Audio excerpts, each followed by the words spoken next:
buenas tardes tengan todos ustedes. Vamos a continuar con esta secuencia de consulta oftalmológica virtual, agradeciendo a la Fundación de Exalumnos de Cayetano Heredia por este espacio que nos brindan.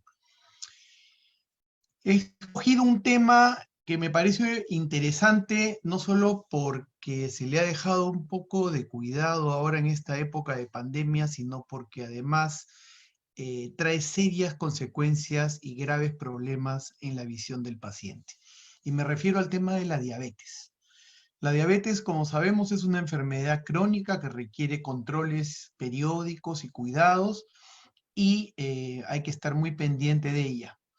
Me voy a ocupar en estos minutos básicamente de su repercusión a nivel ocular y algunos consejos y recomendaciones para evitar complicaciones a lamentar, complicaciones serias.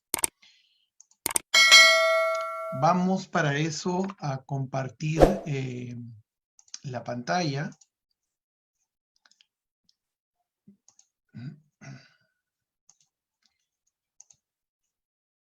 Ok, vamos. Bien.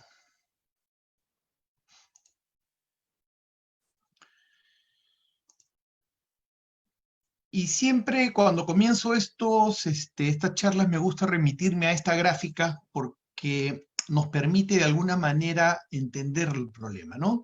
Tenemos la curva principal, que es la curva de la primera oleada que se dio cuando comenzaron a venir abruptamente los pacientes infectados por COVID, ¿no? Pero se empezó a descuidar otro tipo de patologías que siempre han estado, como son los pacientes urgentes, pero que no son COVID, y esta tercera oleada que eran los pacientes crónicos que requerían controles periódicos, pero por problemas de miedo a la pandemia o miedo a la movilidad, no había quien los lleve, son personas mayores, etcétera, se dejaron un poquito descuidados, ¿no? Y en este grupo, en esta y en las siguientes sesiones, voy a tratar de abarcar algunos temas. El caso, como les digo, que ahora nos va a tener en consideración es la diabetes mellitus y sus compromisos a nivel ocular. Y para eso quiero presentarles el caso de este personaje, que lo he llamado Señor X, ¿no? Que cualquier parecido a la realidad es pura coincidencia, ¿no? En realidad es un ejemplo que les quiero dar para que me entiendan el concepto. Este señor tiene 56 años y acude a la consulta porque refiere que ve mal con sus lentes, ¿no? Ve mal con sus lentes desde hace ya un gran tiempo, ha ido a múltiples lugares, él dice oculistas, pero la mayoría de estos han sido ópticas, donde le han medido la vista, ¿no? Y cada visita ha significado un anteojo diferente, con una medida diferente, y el paciente se presenta a la consulta con 5 pares de anteojos que ninguno le sirve para nada. Ninguno le sirve. Él mismo te lo dice, el día que me los probé me funcionaron, pero pasaron 2 días y ya no me funcionaron más. Entonces, no sé qué está pasando, doctor, vengo para ver que usted me haga una buena medida de vista, ¿no? Entonces, esto en realidad yo quiero rescatar algo de acá, y es que dicen, y es muy típico en los pacientes, ¿no? Yo vengo porque solo quiero que me midan la vista. Entonces, en realidad, ese de solo quiero medirme la vista, tienen que entender y hay que enseñarle a los pacientes que nosotros ante todo somos médicos, y los médicos tienen que hacer una evaluación integral. Y el examen oftalmológico pues no es una cosa que esté exenta de esto. Nosotros tenemos que, de alguna manera,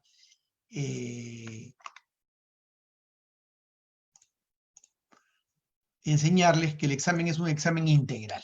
Entonces, en este examen integral, lo que tenemos que hacer es, pues, evaluar todas las partes del ojo, y una de estas partes del examen es la medida de la vista, ¿no?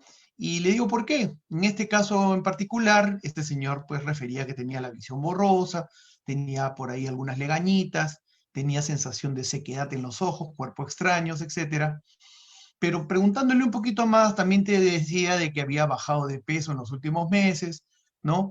Presentaba las 3 P's clásicas de la diabetes, como son, tenía más hambre, tenía mucha sed, iba muchas veces, más frecuentemente al baño a orinar, ¿no? Por lo tanto, requería un examen completo oftalmológico, que incluye, obviamente, un buen fondo de ojo con buena dilatación pupilar, ¿no? Para poder determinar qué es lo que está pasando con este caballero. Entre las cosas que se encontraban, por ejemplo, se encontró pues que había una opacidad en los medios, o sea, había catarata, una persona joven, pero que ya tenía una catarata con características de una persona adulta mayor. ¿M? Y en el fondo de ojo se podían encontrar ya algunas alteraciones que no eran definitivamente normales, como es el caso, pues, esto lo vamos a ver después con más detenimiento, pero les puedo ir adelantando. Aquí se ven unas alteraciones blanquecinas que vienen a ser exudación de los vasos, que no son vasos normales.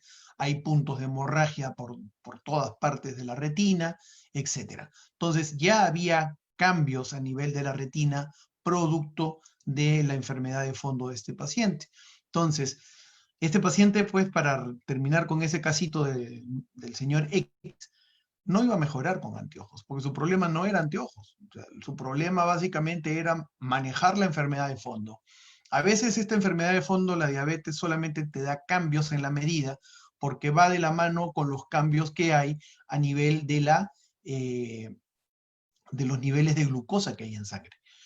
Cuando aumenta mucho la glucosa en la sangre, la visión le cae y el paciente se vuelve más miope, puede ver mejor de cerca que de lejos, ¿no? Pero eso, como le digo, en la medida en que se normalice, la medida le va a cambiar. Otras veces ya hay cambios más serios, como por ejemplo la formación de catarata o alteraciones a nivel del fondo de ojo en la retina, como vamos a ver en los siguientes minutos de la presentación. Pero para situarnos un poco en el tema, ¿no? La diabetes es un problema de salud pública, definitivamente. Es una pandemia, porque se encuentra a todo nivel y en todos lugares. Eh, para que tengan una idea, a nivel mundial, pues hay más de 240 millones de afectados y esto va en aumento. Se cree que para el año 2030 esta cifra podría superar tranquilamente los 350 millones de personas. En Estados Unidos, ahorita en estos momentos tienen un promedio de 14 millones de enfermos, ¿no? Y un número de 8.000 ciegos por esta enfermedad, por la retinopatía, que es la causa principal de ceguera en diabetes, como complicación al año. En el Perú, nuestras cifras, bueno, las que tenemos a disposición, nos revelan aproximadamente 1,5 millones de personas mayores de 15 años que padecen de esta enfermedad, según los datos del MINSA. Y dentro de los lugares que más están afectados según los reportes, tenemos a las principales ciudades, ¿no? Lima, Arequipa, Piura, que aparentemente pues tienen un estilo de vida más moderno y tienen acceso a productos procesados en mayor cantidad. Según los datos proporcionados por la Organización Mundial de la Salud, el 1% de las principales causas de discapacidad visual en las personas son debidas a retinopatía diabética, ¿no? Como vamos a ver, la retinopatía es la complicación más frecuente que ocurre en diabetes.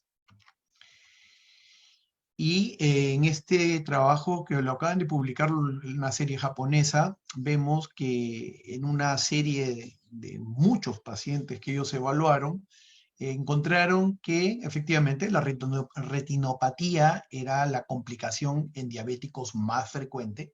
Le siguen los problemas de riñón, las nefropatías, y finalmente tenemos a los casos de neuropatía. ¿Ya? Entonces, en ese orden, generalmente es que se mueven las complicaciones. Pero vamos a lo nuestro. ¿Cómo afecta la diabetes mellitus al ojo? ¿A qué nivel del ojo es que generalmente altera o produce ciertos problemas? Y eso es lo que vamos a ver ahora. La diabetes es una enfermedad sistémica, es decir, abarca o compromete todo el organismo en general, ¿ya? O sea, no hay órgano probablemente que se libre de ser afectado por estas alteraciones que ocurren a nivel de los vasos pequeñitos y también de los vasos grandes, ¿no? Se produce una micro y una macroangiopatía, o sea, alteración de vasos pequeños y de vasos grandes. A nivel ocular puede ser, los cambios que pueden ocurrir son múltiples, ¿no? Desde visión borrosa debido a los cambios refractivos producto de los cambios de glucosa que hay en la sangre. A nivel de superficie ocular, es típico los casos de ojos secos relacionados también a estos cambios de azúcar. La formación de cataratas generalmente es más frecuente en personas más jóvenes, ¿no? Sabemos que la catarata más frecuente es la senil, pero en los diabéticos la catarata aparece antes, en personas mucho más jóvenes. La presencia de un glaucoma, que se llama un glaucoma, sobre todo el de tipo neovascular, le voy a explicar con detalle qué significa eso. Y lo más importante son los cambios que se pueden observar a nivel del fondo de ojo. Son cambios que ocurren a nivel sanguíneo de los pequeños vasos de la retina y que son los que van a generar los problemas serios pues, en la retina. A nivel de ojo propiamente, pues se puede afectar prácticamente todo, ¿no? Desde los anexos, los párpados, la córnea, se genera a nivel del iris, a nivel del vítreo cristalino, la retina, etc. O sea, todo el ojo prácticamente puede verse comprometido en un caso de diabetes avanzada. Para esto se han hecho muchísimos estudios y se siguen haciendo estudios. He traído a colación algunos de ellos, que son los estudios clásicos, estudios que abarcan muchas personas por mucho tiempo, y se ha podido definir con bastante buena evidencia estas complicaciones que ocurren en la diabetes. Por ejemplo, en este estudio que habla de el estudio de control de complicaciones en diabetes, hay algunas cosas que son muy importantes y que nos sirven también para hacer las recomendaciones. Primera, el control estricto de la glicemia trae ciertos beneficios, ¿no? Cuando uno habla de control estricto de glicemia, toma como base la hemoglobina glicosilada, que es más estable que estar tomando la glucosa constantemente.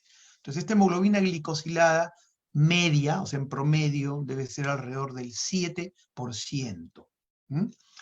Eso le llaman control estricto de glicemia. Cuando esto ocurre, se ha demostrado que disminuye el riesgo de hacer casos de retinopatía, o sea, de compromiso retinal, una reducción en la progresión de la retinopatía existente ya en el paciente, sobre todo en casos de diabetes insulinos dependientes o de tipo 1, una disminución en la progresión de la retinopatía diabética no proliferativa a retinopatía diabética proliferativa. Hay una disminución del edema macular, que es una de las causas que genera mala visión en la persona diabética y lo deja con una disfunción visual importante. Y disminuye la necesidad de tratamiento con láser. Entonces, fíjese qué importante es mantener un control estricto de la glicemia, de la glucosa. Otra de las cosas que se sacó como conclusión en el estudio es que la retinopatía diabética avanzada se asocia a factores de riesgo de enfermedad cardiovascular. Y se pudo demostrar que los pacientes que tenían retinopatías diabéticas proliferativas tenían un mayor riesgo a hacer infartos de miocardio, a hacer accidentes cerebrovasculares, a hacer problemas renales, a casos de amputación de miembros e inclusive de muerte. El hecho de reducir los niveles de glucosa va definitivamente a reducir la aparición de las complicaciones oculares y también a nivel renal y a nivel neurológico. Entonces, lo importante con ese estudio es educar a nuestros pacientes en controlar y mantener una adecuada glicemia, glucosa en sangre, o un mejor control de su hemoglobina glicosilada.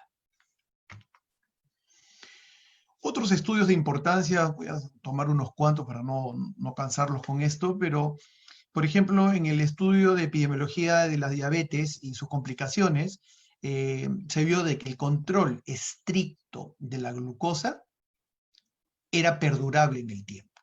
Entonces, eso me va a dar resultados que a largo plazo van a ser benéficos para mi control de la diabetes y sus complicaciones.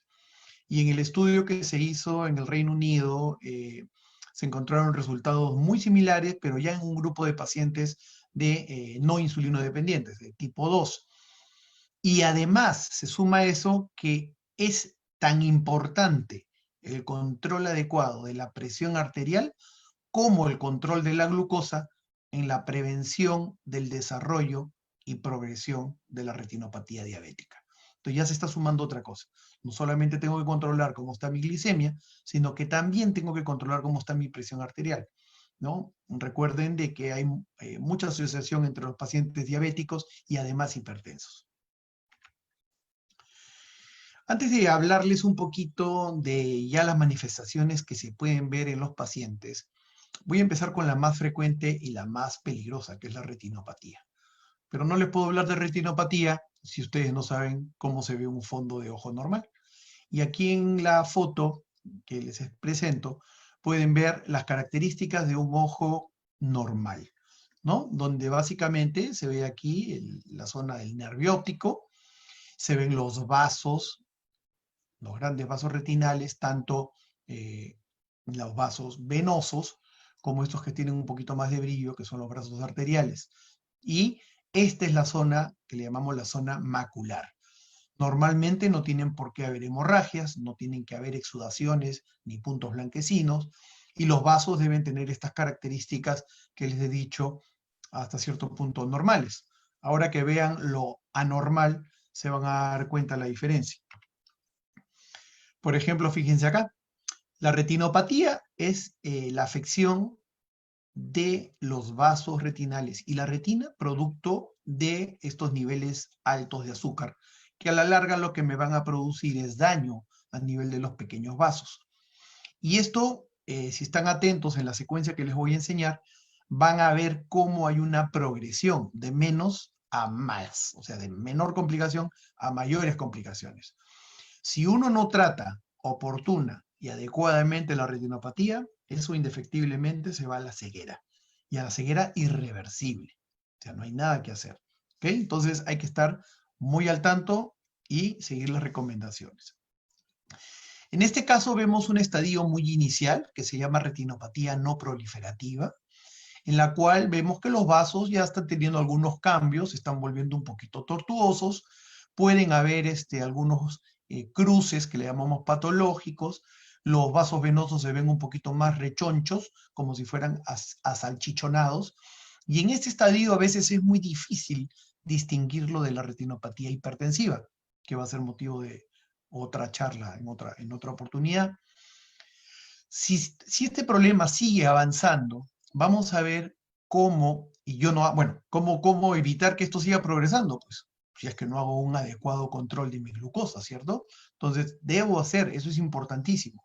Si no lo hago, va a seguir progresando, donde ya voy a ver hemorragias puntiformes, voy a ver estas manchitas blanquecinas, que es una combinación de exudados duros, porque tienen una forma muy definida, o de manchas algodonosas, porque es como si hubiera puesto un copo de algodón sobre la retina, ¿no? Además de esto, existen pues una serie de alteraciones ya de los vasos a nivel micro que van a generar los problemas que vamos a ver posteriormente. Cuando estos exudados, sobre todo, o las hemorragias, comprometen la zona central, que es la zona macular, entonces es ahí donde el paciente se ve afectado de la visión y rápidamente va a acudir a que lo ayuden. El problema es que no siempre sucede eso. Generalmente estos problemas ocurren en las fases periféricas, en las zonas periféricas de la retina, y mantienen la mácula, que es la zona de mejor visión, sin compromiso, hasta estadios muy finales.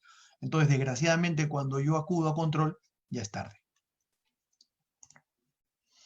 Fíjense, en esta retinopatía todavía sigue estando dentro de las no proliferativas, pero ya tiene un grado mayor, y es un grado severo, ¿no? También algunos le llaman preproliferativa, ¿no? Y lo que se va a ver, pues, mayor tortuosidad de los vasos, hay mayor exudación, mayor compromiso macular en este caso, y el 40% de estos pacientes van a progresar a las formas proliferativas en menos de un año.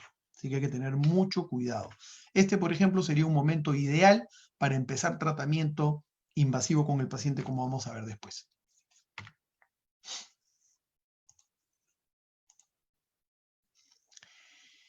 Fíjense en este otro estadio. Este ya es un estadio más avanzado, se llama retinopatía diabética proliferativa, y se llama proliferativa porque, fíjense, empiezan a crecer vasitos anormales donde antes no existían, ¿no? Donde normalmente no deben estar.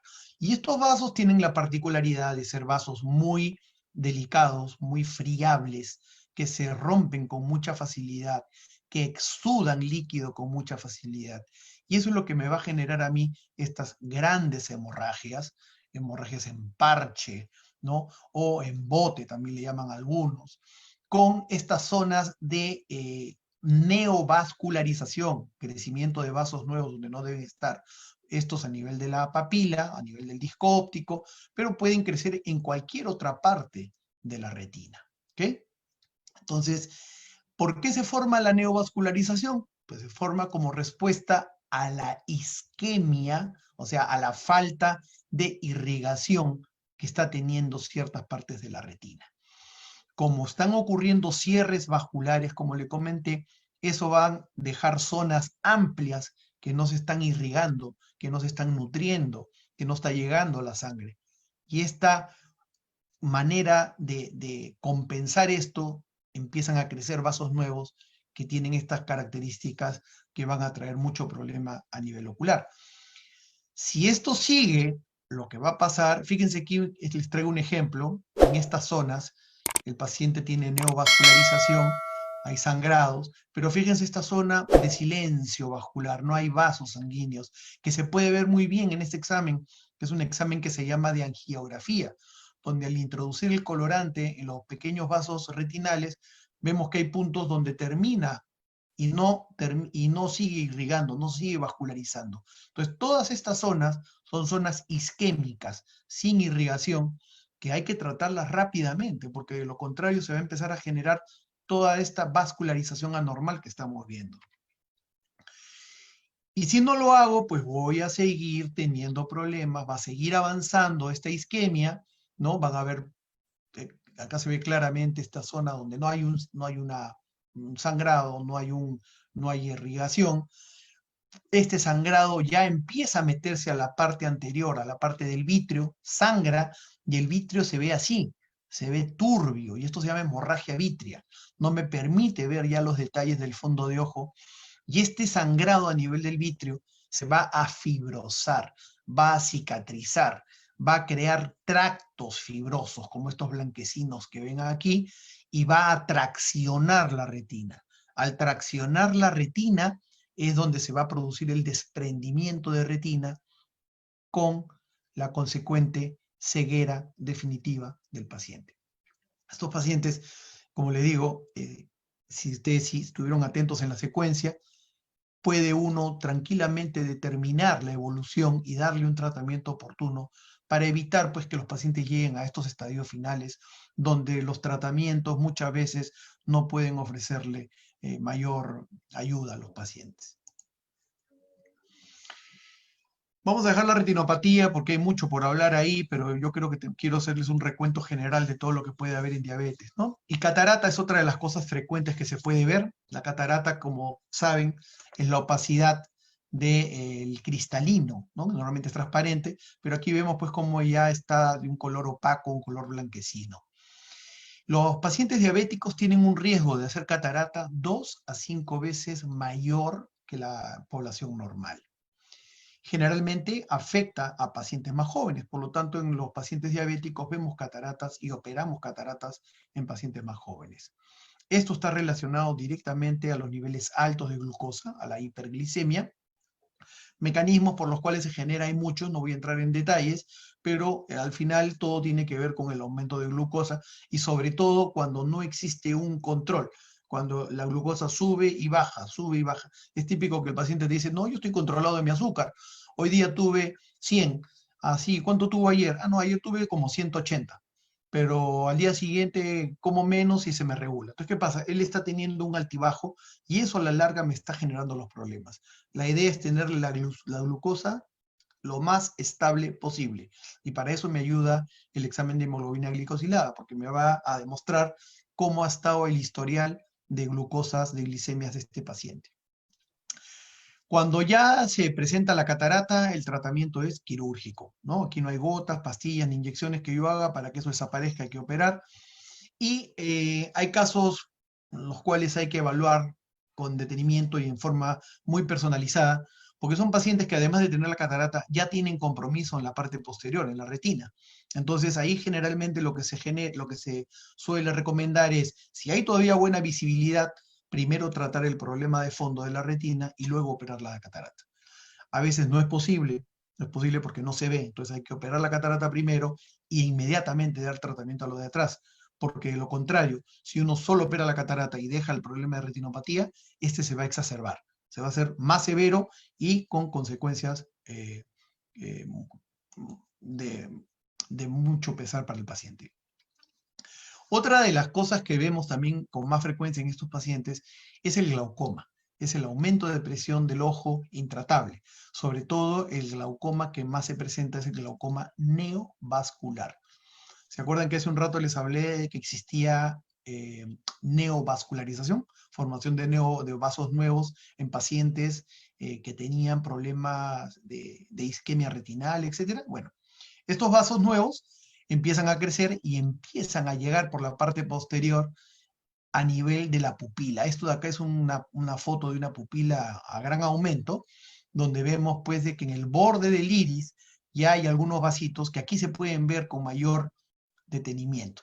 Bueno, estos vasitos lo que van a hacer es obstruir el ángulo por donde el cual el líquido intraocular se reabsorbe y va a hacer de que la presión intraocular se eleve bruscamente.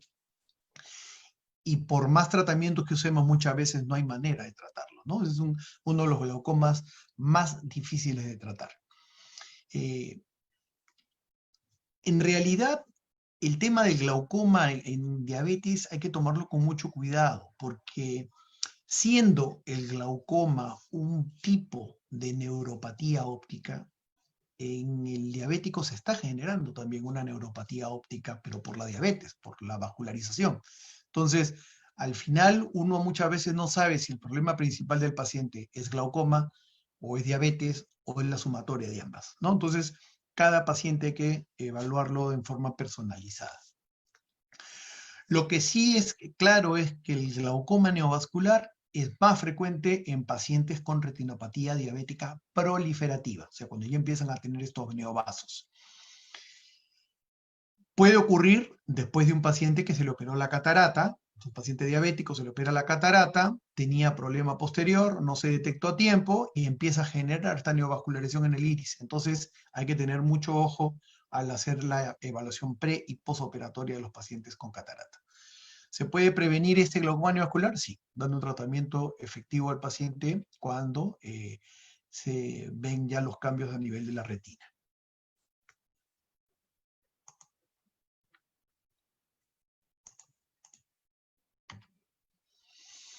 Estos vasos sanguíneos anormales sangran, igual que sangran en la retina, sangran en la parte anterior y forman esto que llamamos nosotros ifema, sangre en la parte anterior del ojo, que aumenta más la presión del ojo, el ojo duele y los pacientes la pasan muy mal, ¿no?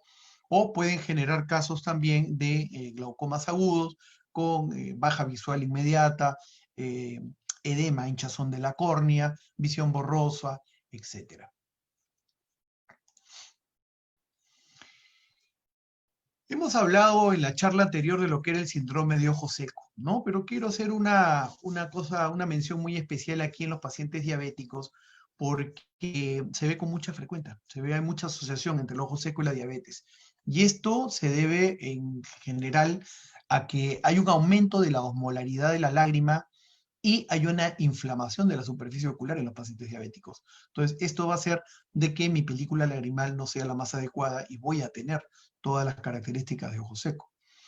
Para que tengan una idea de la frecuencia de esto, más o menos estamos hablando que el 50% de los pacientes diabéticos presentan ojo seco ya sea sintomático o asintomático. Entonces, hay que buscarlo y hay que tratarlo al paciente, que darle los sustitutos lacrimales necesarios.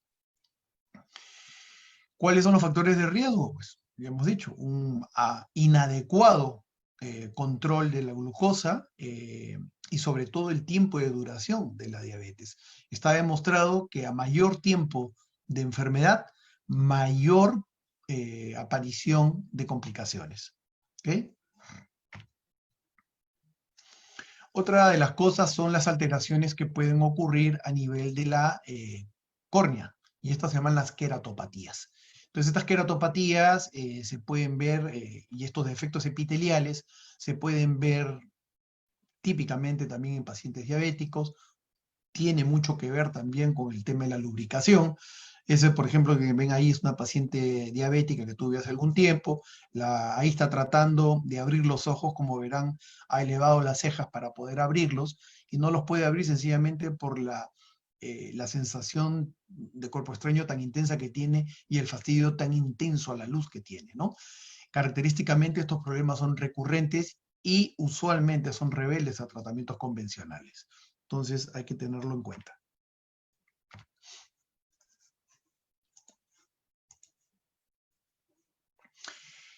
Existen otras afecciones que se asocian a pacientes diabéticos o cuando las presentamos hay que sospechar en diabetes de fondo, ¿ya? No necesariamente lo produce la diabetes, pero sí hay que pensar que la diabetes está metida por ahí en algún lado. Por ejemplo, esta es una persona, una adulta mayor, que se presentó a la emergencia presentando un compromiso de este tipo, donde veían ustedes pues la conjuntiva toda edematosa, hinchada, el ojo no lo podía mover, y no podía mover ninguno de los dos ojos. O sea, había un compromiso de ambos ojos, había un compromiso asimétrico, porque era más predominante en un lado que en el otro. Pero bueno, para hacerles el cuento corto, la paciente lo que tuvo fue una celulitis de las órbitas bilaterales. Dentro de los exámenes le pidió medir el nivel de azúcar. La paciente tenía en ese momento más de 400 miligramos por ciento de azúcar en sangre, estaba volando en azúcar. Y no solamente se tuvo que dar tratamiento para normalizar sus niveles de azúcar, sino con un tratamiento endovenoso. Fíjense, a la semana la paciente lucía prácticamente normal. Este es otro caso que te da que pensar, ¿no? Una persona joven que presenta esas características que les voy a soplar. Se trata de un herpes zóster oftálmico con compromiso ocular, que no se suele ver a esta edad. Generalmente lo vemos en personas adultas mayores. Entonces, cuando uno lo tiene, hay que pensar que el paciente tiene algún grado de inmunosupresión, ¿no? Entonces, en el caso de este paciente, pues fue diabetes, pero pudo haber sido HIV, SIDA o cualquier otra entidad que le genere inmunodepresión al paciente. Las hemorragias, estas están de moda también ahora en época de cuarentena. Muchas de mis consultas son por esto, y es porque es multicausal, ¿no? Pero en pacientes diabéticos, debido a la fragilidad capilar y etcétera que puede haber, se están presentando con mucha frecuencia. Estas son entidades afortunadamente un poco más raras, pero que se pueden ver también en diabéticos, y aquí sí hay una caída brusca de la visión con un compromiso del nervio óptico hinchado, con hemorragias, etcétera. Y eso es lo que se conoce como una papiloflebitis debido a diabetes. En cuanto al tratamiento, lo primero es la prevención. La prevención es, como vamos a ver después, con los controles. Ahora les voy a decir cómo hay que hacer los controles, etcétera. Y educando al paciente, qué es lo que debe hacer, qué es lo que no debe hacer, cuándo acudir a sus controles, etcétera. Y sobre todo, cómo controlar sus niveles de glucosa. Pero cuando ya se generó el problema, cuando ya hay, por ejemplo, una retinopatía, hay que darle tratamiento. Y ese tratamiento es diverso dependiendo del paciente. Puede ser con láser. Generalmente usamos los láseres de argón, de criptón, etcétera. ¿Para qué? Para quemar Y aquí ustedes pueden ver esta imagen donde hay unos puntos blancos. Estos puntos blancos son las quemaduras que uno hace con el láser para tratar de anular toda esa zona isquémica, toda esa zona donde no habían vasos, y así evitar que ocurra la neovascularización, que no salgan nuevos vasos. Entonces, claro, ustedes dirán, sí, pero si me está quemando la retina, ¿cómo va a ver? Bueno, estamos quemando la retina, sobre todo en la zona periférica, y estamos preservando la zona central, que es la zona de visión. Sí se reduce el campo visual, sí empeora la visión nocturna, pero le salvas la visión al paciente, ¿no? Lo salvas de una ceguera inevitable. Se pueden, dispositivos de láser hay muchos en el mercado, portátiles, etc. Actualmente estamos usando también mucho las inyecciones intravítreas, donde usamos unas sustancias que se llaman antiangiogénicas o también esteroides, para de alguna manera, de manera aislada o en manera conjunta con el láser, tratar estos casos con mejores resultados. Y finalmente tenemos cirugía en los casos que ya el láser no puede actuar. Por ejemplo, vieron esos casos donde ya la retina estaba desprendida o había mucha fibrosis, mucha proliferación a nivel del vítreo. Ahí el láser ya no tiene nada que hacer y el paciente tiene que ser sometido a una cirugía que se conoce con el nombre de vitrectomía. Entonces,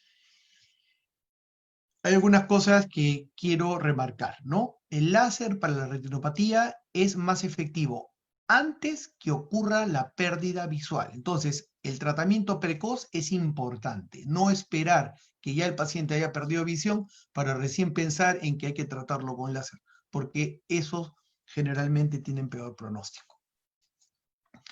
La pérdida visual, ojo, es un síntoma tardío en la retinopatía diabética. Ya les expliqué que generalmente empieza por la periferia. Entonces, si yo voy a esperar a que mi paciente pierda la visión para recién darle tratamiento, estoy perdido, ¿no? Y eso es algo que ustedes se lo deben explicar, o que ustedes como pacientes deben saberlo, y mis colegas deben explicárselo a los pacientes. Porque es bien difícil decirle a un paciente, mira, a un paciente que está viendo bien todavía, ¿no? Y decirle, mira, ¿sabes qué? Te voy a poner láser, te voy a quitar 2 líneas de visión. Si antes veías hasta la fila 10, ahora vas a ver hasta la fila 8, pero eso va a hacer de que no te vuelvas ciego en el futuro. Entonces se lo tienes que explicar muy bien y le tienes que enseñar las fotos y etcétera, porque el paciente no va a atracar, el paciente no va a permitir de que tú le pongas un láser para bajarle visión, quitarle campo visual, si le está viendo bien en ese momento. Entonces tienes que explicarle bien qué es lo que está pasando, cómo se está comprometiendo la parte periférica y cómo se está preservando la parte central todavía. Y eso es por la razón por la cual él todavía está viendo bien, porque eso es lo último que se compromete. Y aquí el trabajo debe ser conjunto, entre el oftalmólogo y el endocrinólogo, o el médico internista, o el médico general. ¿Para qué? Para que sumando esfuerzos se llegue a una detección efectiva y darle un tratamiento oportuno al paciente. ¿Ok? Darle un tratamiento oportuno para asegurarle y preservarle la visión. ¿Cuándo hacer el examen? A ver, tenemos grosso modo 2 tipos de diabetes, ¿no es cierto? La tipo 1 y la tipo 2. La tipo 1 es la insulino dependiente, generalmente ocurre en personas más jóvenes, y estos pacientes, sus cambios, digamos que son más bruscos. Entonces, si yo tengo un paciente con diabetes tipo 1, o sea, chico ya salió de la etapa de la pubertad, o ya más o menos sé que tiene 5 años o un poco más de enfermedad, ese es el momento en que debo empezar a evaluarlo. ¿Okay? En los pacientes de tipo 2, que son los no insulino dependientes, hay que tener más cuidado, porque como la progresión es más lenta, los cambios también son más lentos. Por lo tanto, generalmente cuando tú haces el diagnóstico de diabetes tipo 2 en uno de estos pacientes, ya tienen compromiso ocular. Ya tienen compromiso ocular, ya tienen compromiso renal, ya tienen compromiso neurológico, porque ha pasado mucho tiempo. Generalmente estos cambios ocurren después de 15 años de enfermedad, ¿no? Y eso es lo que suele pasar antes de diagnosticar un diabético tipo 2, así que ojo con eso. Entonces, si yo diagnostico una diabetes en un paciente tipo 2 y no hay todavía compromiso En ese momento tengo que hacer un examen. Si no hay compromiso a nivel ocular, todos los años lo debería estar viendo, hacerle sus controles periódicos. Pero si al paciente ya le encuentro cambios oculares, daño ocular, daño retinal, voy a tenerlo que ver tan frecuente como sea necesario, ¿no? Y hay que considerar también la edad del paciente, hay que considerar si tiene enfermedades asociadas como hipertensión arterial, anemia, etcétera, ¿no? O si hay algún hallazgo previo como una retinopatía proliferativa. Si el paciente ya me llega a la consulta y se hace el diagnóstico de diabetes y veo que en el examen de ojo ya tiene retinopatía proliferativa, pues no lo voy a citar de acá a un año, tengo que darle tratamiento lo antes posible. El examen, otra de las cosas que hay que recordar, se debe hacer con dilatación pupilar y con oftalmoscopía indirecta. Eso es algo que lo tiene que hacer el especialista, ¿ya? El examen que se hace solamente con el directo, con el oftalmoscopio directo, no es suficiente. Recuerden que les he dicho que los cambios se ven con mayor frecuencia a nivel de la periferia, y la periferia no se puede ver con el oftalmoscopio de mano. Hay que usar el de la cabeza, el que se llama indirecto. Y dos palabritas en relación a las embarazadas. Las embarazadas diabéticas, sobre todo las de tipo 1, necesitan una evaluación oftalmológica antes del embarazo. O sea, si saben que quieren salir embarazadas, lo ideal sería hacerles una evaluación previa y luego la evaluación durante el primer trimestre, porque las pacientes que se embarazan, gestantes con diabetes tipo 1, suelen exacerbar sus problemas retinales durante el embarazo. Y no es el primer caso que les puedo mencionar de gente que conozco que ha tenido desprendimientos de retina y problemas serios porque se exacerbó su retinopatía diabética y no fue a los controles oftalmológicos durante el embarazo.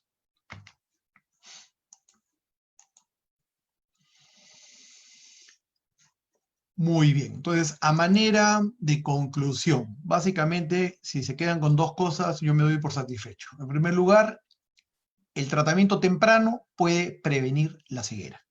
Y el tratamiento temprano se hará siempre y cuando detecte oportunamente el caso, haga un diagnóstico precoz y haga los seguimientos y los controles adecuados en mi paciente. ¿Ok? Entonces, si tú eres diabético, acude a tus controles. Acude a tus controles con el internista, con el endocrinólogo, con el médico general. Acude a tus controles periódicos para descartar complicaciones. Básicamente estamos hablando de ojos, riñones, sistema neurológico. Ya tu médico tratante te lo indicará. No te descuides. Y bien, vamos a pasar a las preguntas que tengan. Voy a chequear ahora el chat a ver qué preguntas están haciendo y seguiremos esta secuencia de problemas crónicos. La siguiente charla me parece que vamos a hablar de hipertensión arterial y así seguiremos hablando de problemas relacionados con los ojos y las complicaciones con sus enfermedades sistémicas. Quiero, antes de pasar a las preguntas, agradecer nuevamente a la Fundación de Exalumnos de Cayetano Heredia por este espacio que nos están brindando. Es una buena labor que se está generando.